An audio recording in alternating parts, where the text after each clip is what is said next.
Welcome to Life Coach University. I'm Norma Frahn, Coach Facility Director here on campus for another Pay It Forward talk. Our mission here at Life Coach University is to coach millions more by making life coaching accessible to everyone. And one of the best ways we do that is through our Pay It Forward talks, like the one I'll be sharing today. You can go to lifecoachuniversity.com or visit us on YouTube to explore our extensive library of talks. And while you're there, don't forget to subscribe so you get notified whenever one of our amazing coaches drops a new talk. Now, I know one thing you might be wondering is, well, what's the cost? There's got to be a catch, right?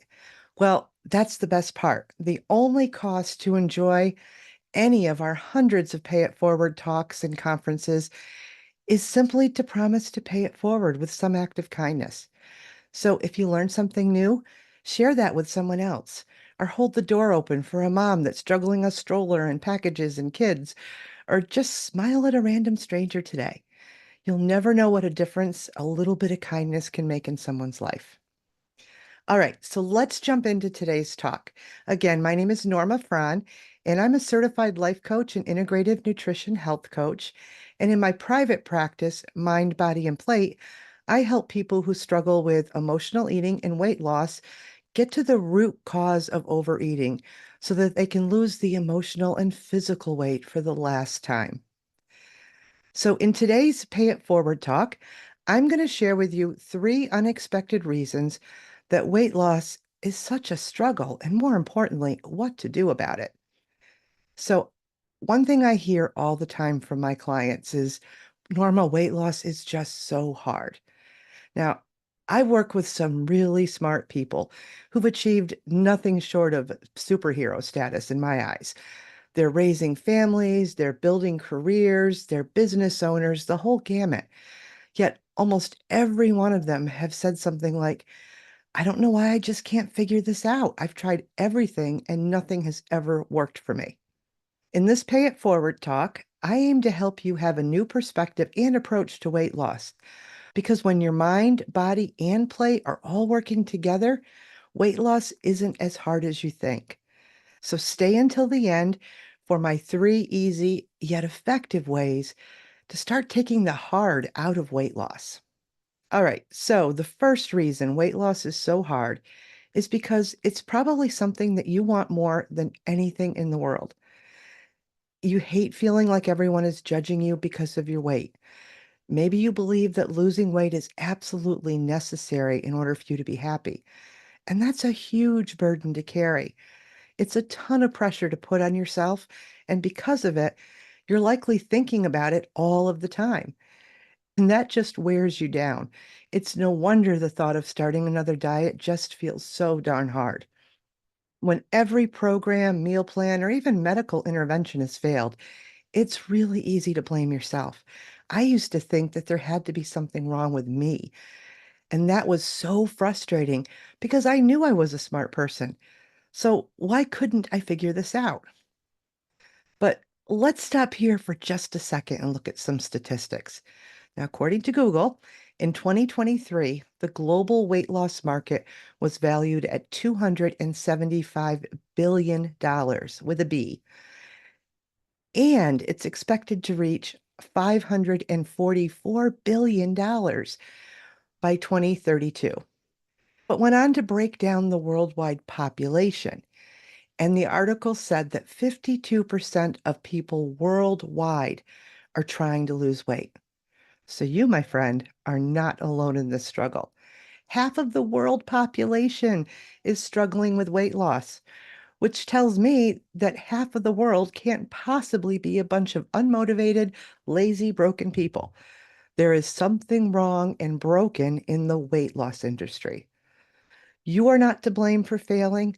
The diet and weight loss industry is failing you and getting very rich in the process. So that leads me to the second reason weight loss is hard. Diets are just flawed in so many ways, but the biggest way, and the reason dieting has failed you over and over, is because diets ignore the emotional side of food and eating. And there's very few diets out there in the weight loss industry that actually focus on this.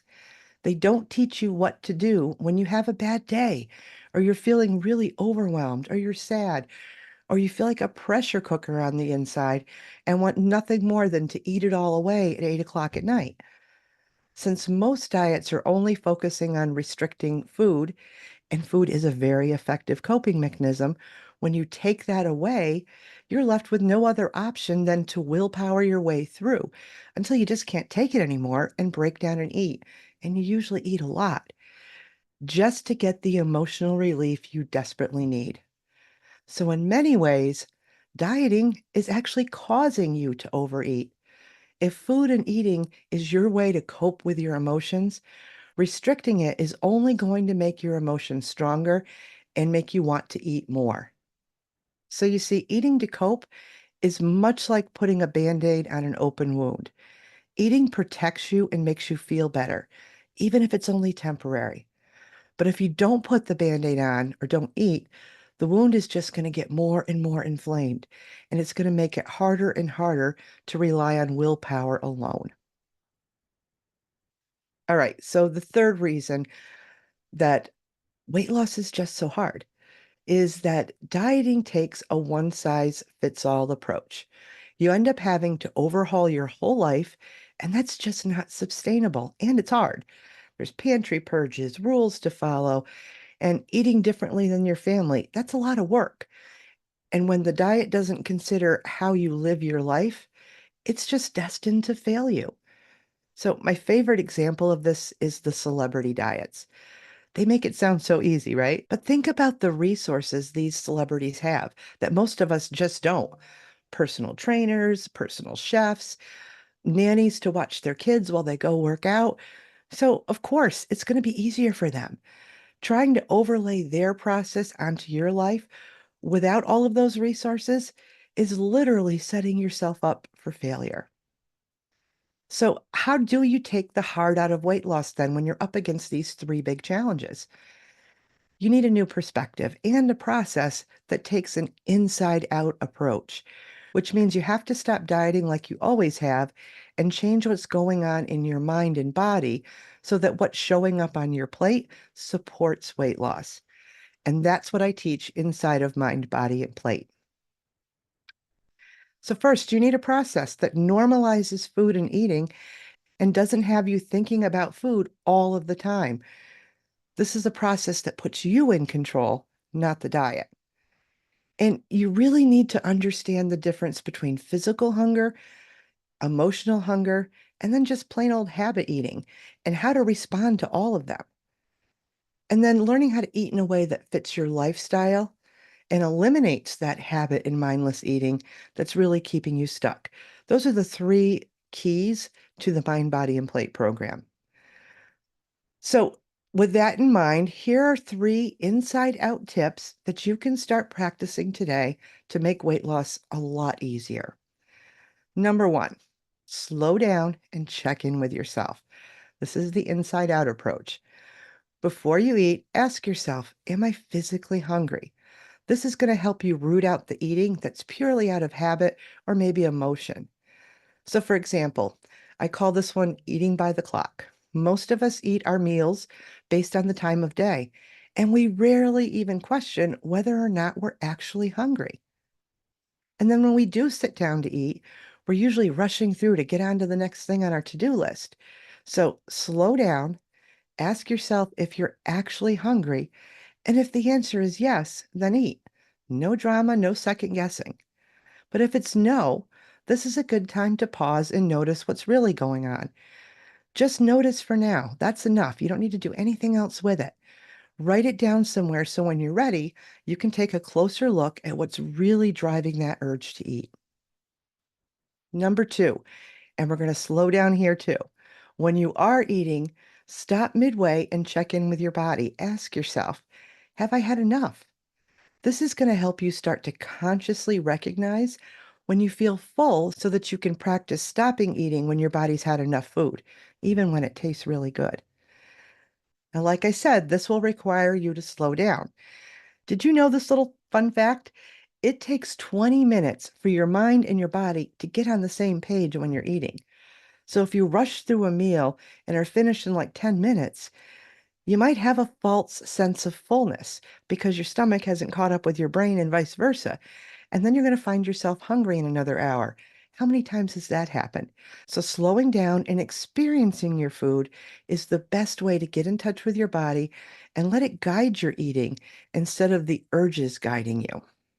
And then, number three, when you do notice that you want to eat for some reason other than physical hunger, either to soothe or to feel some different emotion, pause and ask yourself, what am I really hungry for? What's going on here? And then try different ways to give yourself what you really need before you eat. So let me give you an example. My out of control eating was usually around 3 p.m. in the afternoon. I had a really stressful job and I was kind of hitting the wall at 3 o'clock. So my urge was always to go eat. I'd go to the break room, and if there were donuts there, I felt like I'd hit the jackpot. It's like I lost all sense of control. Well, what I realized when I slowed down and asked myself what I really needed, I just needed some relief. I needed a break. I needed to get away from my desk, get away from the job stress, and just step aside for a minute. So I started giving myself 5 minutes to step outside, make one lap around the building, and then come back in and then decide, do I still want to eat? And to be totally honest, at first, yeah, I still did wanted to eat. But eventually I started getting comfortable with the idea that that little walk that I just took was actually what I really needed, and I could pass on the donuts.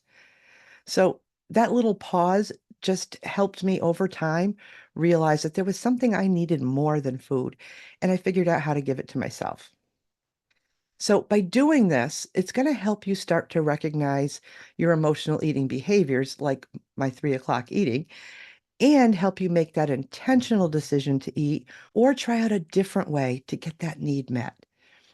And on the way, you're going to build a whole toolbox full of new ways to cope with emotions that don't always involve food.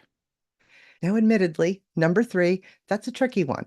So I've got a great resource called the Pause Method that you can download for free, and we'll be sure that it's linked up in the description below. So be sure to grab that to help you really start to uncomplicate the emotional side of eating. So do you see what I mean now about that inside out approach? Instead of relying on someone else's diet or meal plan to tell you what, when, and how much to eat, you have to look inside yourself and ask yourself those important questions. Now, if you'd like to know more about my inside out approach to weight loss, you can email me at support@normafrahncoaching.com. That's NORMA coaching.com. And I'll send you all of the details on Weight Loss Your Way, my new 12-week program that'll get you out of the diet cycle and on your way towards losing your weight for the last time. Thank you for listening to today's Pay It Forward talk. And you can help us coach millions more by spreading the word about lifecoachuniversity.com and all of the amazing coaches on campus providing helpful and insightful guidance every single day. But equally important, you can also support us by going out there and paying it forward with an act of kindness today. And I hope to see you on campus again soon.